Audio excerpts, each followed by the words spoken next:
kekuatan yang mengajar dan... Shalom, selamat berjumpa pada program Believe. Sebagai seorang anak, ada baiknya kita selalu meminta nasihat atau petunjuk dari orang tua kita. Mengapa hal itu harus kita lakukan? Yang pertama, karena orang tua pernah mengalami pengalaman hidup. Yang kedua, nasihat orang tua tidak akan menyesatkan kita. Nasihat orang tua tidak akan memberikan kita hal-hal yang tidak baik, tetapi hal-hal yang baik. Yang ketiga, nasihat orang tua tidak akan membuat kita sampai jatuh. Dan nasihat yang keempat, orang tua sangat mengharapkan anaknya bisa menjadi berkat bagi banyak orang dan bagi gereja, bagi bangsa dan negara kita. Nah, saudara yang dikasihi Tuhan, sama halnya sebelum kita bertindak dalam hal apapun, baiknya kita senantiasa meminta petunjuk dari Tuhan agar kita tidak tersesat. Mazmur 119 ayat 105 berkata, "Firman-Mu itu pelita bagi kakiku dan terang bagi jalanku." Firman itu pelita bagi kakiku. Artinya apa? Supaya kita dalam berjalan, kita tidak masuk pada lubang yang membawa kita kepada kebinasaan, tetapi kita bisa berjalan di dalam terangnya Tuhan yang memberikan cahaya bagi saya dan saudara. Nah, tema khotbah saya hari ini di Minggu 7 Juni 2020 adalah orang yang meminta petunjuk Tuhan di dalam kitab 2 Raja-Raja pasal 22 ayat 8 sampai 20. Dengan kita meminta petunjuk Tuhan, maka kita akan mengerti jalan-jalan yang Tuhan akan bukakan dalam kehidupan kita. Bahkan Tuhan akan memberikan kemenangan bagi saya dan saudara ketika kita ada di dalam jalan Tuhan. Dinyatakan dengan dahsyat dalam hidup kita ketika Raja Yosia mendengar perkataan kitab Taurat yang dibacakan oleh Safan. Raja dalam kebesarannya, dia langsung mencari wajah Tuhan. Ingat baik saudara, waktu Safan membacakan kitab Taurat, Alkitab berkata bahwa raja langsung mencari wajah Tuhan dan meminta petunjuk daripada Tuhan agar dia tidak salah jalan. Sangat berbahagia orang yang meminta petunjuk daripada Tuhan, bukan meminta petunjuk daripada orang-orang pintar, orang-orang hebat, bukan meminta petunjuk kepada gunung, pohon yang disembah oleh banyak orang, tapi sangat berbahagia orang yang meminta petunjuk kepada Tuhan. Yang pertama, disebut bahagia orang yang meminta petunjuk daripada Tuhan karena dia orang yang rendah hati dan mengenal Tuhan dengan benar. Disebut bahagia orang yang meminta petunjuk karena orang yang rendah hati dan mengenal Tuhan dengan benar. Matius 8 ayat 5 sampai 10 berkata, ketika Yesus masuk di Kapernaum, datanglah seorang perwira mendapatkan dia dan memohon kepadanya, "Tuan, hambaku terbaring di rumah karena sakit lumpuh dan ia sangat menderita." Yesus berkata kepadanya, "Aku akan datang menyembuhkannya."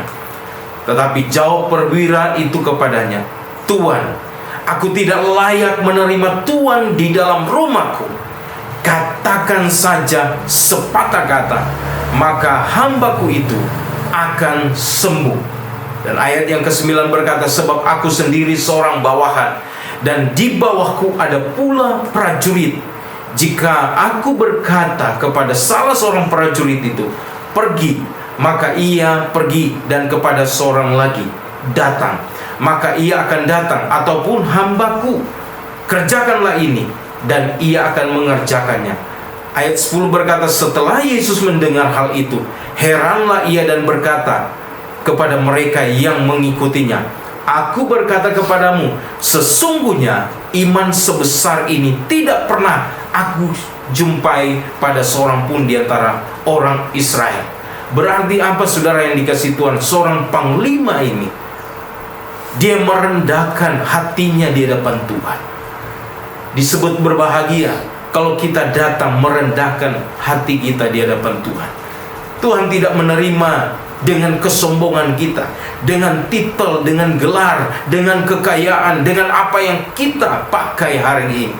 Tapi Tuhan sedang mencari hati yang mau merendahkan di hadapan Tuhan. Disebut berbahagia ketika kita mencari Tuhan. Yang kedua, bahagia orang yang minta petunjuk daripada Tuhan. Yang kedua adalah orang yang taat dan melakukan firman Tuhan. Ulangan 28 ayat 1 berkata, jika engkau baik-baik mendengarkan suara Tuhan Allahmu dan melakukan dengan setia segala perintahnya yang kusampaikan kepadamu pada hari ini, maka Tuhan Allahmu akan memberkati engkau di atas segala bangsa di bumi. Perhatikan baik, jika engkau baik-baik mendengarkan suara Tuhan, mari dengarkan setiap kebenaran firman Tuhan. Dan tidak hanya sampai pada mendengar, tetapi lakukan setiap kebenaran firman Tuhan. Dan Alkitab berkata, dan Allahmu akan mengangkat engkau di atas segala bangsa di bumi. Saya percaya pada waktu kita mencari Tuhan dengan sungguh-sungguh, kita melakukan firman Tuhan, maka Tuhan akan mengangkat kehidupan kita di atas muka bumi ini. Yang ketiga, bahagia orang yang minta petunjuk daripada Tuhan adalah orang yang selalu mengandalkan Tuhan. Ingat, yang ketiga adalah orang yang selalu mengandalkan Tuhan dalam hidupnya. Yeremia 17 ayat 7 berkata, diberkatilah orang yang mengandalkan Tuhan, yang menaruh harapannya pada Tuhan. Haleluya.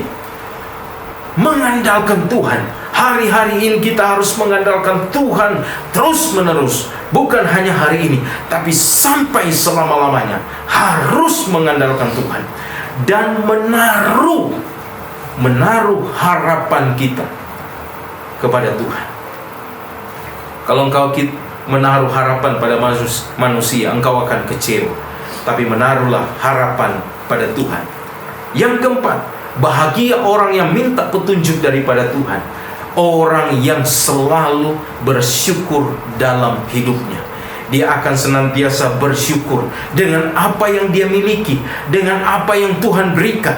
Mazmur 118 ayat 29 berkata, bersyukurlah kepada Tuhan, sebab Ia baik, bahwasanya untuk selama-lamanya kasih setianya.